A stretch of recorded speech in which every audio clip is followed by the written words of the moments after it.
Yeah. So you seem like you have a lot of emotional intelligence about your business and about how your video work like kind of comes out and techniques used and stuff like that.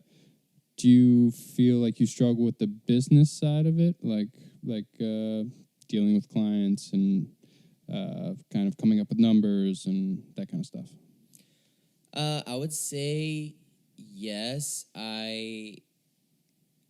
At first I just wanted to do this as like an artist and like just make videos, make art, and just because I started off, did it all for free, did it all for fun, and I think that's when you do your best work.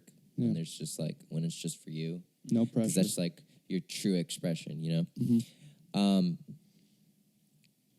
And then I realized after doing all this stuff for free and for fun, because I quit my job, so I was like, I can't really survive if I don't make this a business, right? Yeah.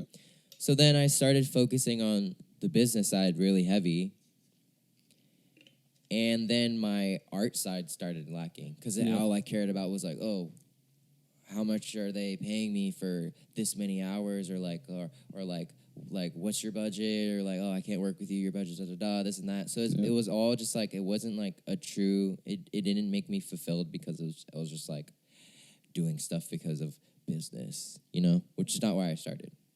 And I think that's why every artist, same thing with every artist. We start because we want to express ourselves. We don't start because we just want to make as much money as possible per hour. Yeah.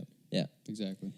So right now I'm in a middle ground trying to balance, you know, the business side and the art side. Thankfully, I'm like in a great position right now where I can allocate time back to making art for myself. Yeah. Just because but I also feel like I can't knock being so focused on business, because the reason why like I'm in a good position right now is just because like I just like nailed down the business. So now I have this like you have this system. formula. Yeah, I have a formula. I have a system where like I'm not like, oh my god, like how am I, like I have to hit up this person and like, or I have to work this, this and that. Like I kind of just like focus on the business, networked, and like got my foot in the door and like have a system where now I can allocate time towards the art. And I just feel like that's all part of the journey.